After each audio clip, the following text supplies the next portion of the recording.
With the collapse of the Silicone Valley Bank, USCIS was ready to start denying green card applications because a core requirement of a startup trying to get a green card for their executive is that the startup needs to prove that they have the ability to pay the salary. The salary wasn't low. It's $178,000 for an executive at the startup. We had to heavily lean on all the other aspects of this company in order to prove, even though the company in one way couldn't afford it, in other ways they could. We submitted the response and it was approved. So I'm gonna walk you through exactly what happened, what were they challenging, and how do we respond.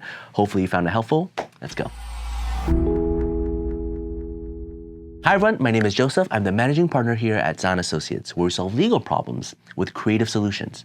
So the legal problem here is, how does a company prove that they have sufficient funds to pay for the salary, right? And in every type of case, in employment-based cases, you need to prove that, especially in light of the Silicon Valley Bank collapse.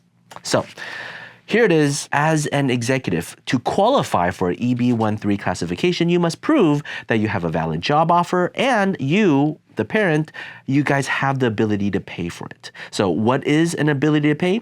You must show that you have the ability to pay for the wage offered to the beneficiary beginning from the priority date and continue to have the ability to pay until the beneficiary obtains the lawful permanent residency. So it's not just you have the ability to pay at this moment, but in the next potentially year. Just to be safe, potentially for the 2 years. Now, EB-1Cs right now have priority dates, so you have to go through and actually explain the entire time of this priority date, plus the adjustment of status application, plus the interview, plus the background checks. So until the person can get the green card in hand, the company must show that they will have the ability to pay. So how do you prove the future? So we provided their annual report for 2022, we provided their audited financial statement, we provided the federal income tax, we provided their individual income tax, and we provided the financial analysis based on the most recent financial statements, the free cash flow and other cash flow analysis. We provided financial projections and sales analysis about the steady and increased positive financial outlook in the coming years.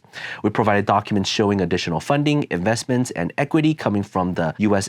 equity and the future development and costs. We provided project developments and proposals showing the potential increase in revenue and profitability in the coming years. This client was in a different status in the US.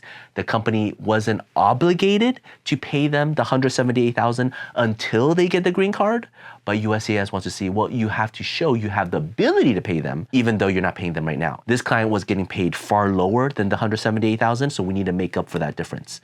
Problem is, it's a startup. Their income wasn't that high. Their money was locked away. So how do you prove that the company has the ability to pay? We made the argument that this company was part of this big network of companies and how fast they have grown in just the past few years. So we went into a detailed business plan review of everything that happened in this company from the way when they started to how much they have now. We focused heavily on the assets that the company have, right? And so we lumped everything together. Don't just look at Silicon Valley Bank. No, no, no. This company has far more than just money in Silicon Valley Bank. They have additional assets. So we worked with the CPA, came up with a detailed analysis and report of how much in assets they owned.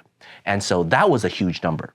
And so we were able to say, look at this asset, right? This is a detailed financial report of the asset for this company. They can use this to borrow money to be able to pay for the employee. They don't necessarily need to have cash flow, and we argued against that, right? And so we argued the future, we argued the past, we worked with the CPA, we worked with all these different numbers, statistics. The brief itself, look, it's actually not long. 1 page, 2 page, that's it, 2 pages. 2 pages of attorney brief with a few tables clearly explaining that this company can overcome the ability to pay. The exhibits itself was like 4 to 5 different exhibits. But of course, for the original EB-1C application, we submitted a lot, so we referenced back on it. But a simple request for evidence, 2-3 pages. A simple response, 2 pages with 4 exhibits. You might think, oh, that's so simple. I could have done this like in an hour. But realistically, we spent a lot of time, multiple departments with multiple professionals to get this. And that's the thing. it's not always about the length. Sometimes it's better to get all the best documents and consolidate it down to just a few key things to show and to prove beyond a reasonable doubt that this case can be improved.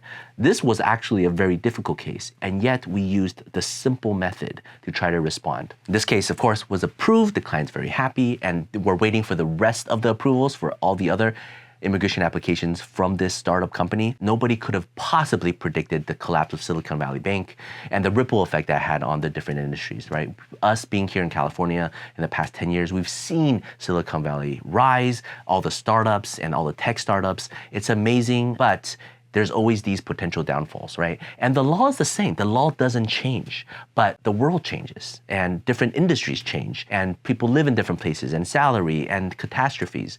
And so you still need to meet the same requirements, but you can use the different fact patterns that you have and explain it in a different way. And that's the beautiful thing I love about immigration law is that it is flexible. It is adjudicated by people. The law itself is the same. The spirit of the law is the same, but based on different times and people and company and situations, they're able to adjudicate accordingly. And so as long as you're able to understand the law and you're able to understand the clients and you're able to understand the world and you're able to put facts together and argue your case, it can succeed, even though on the face of it, it looks like it's going to be denied. And so this is a perfect example of that. So if you have any questions, feel free to reach out.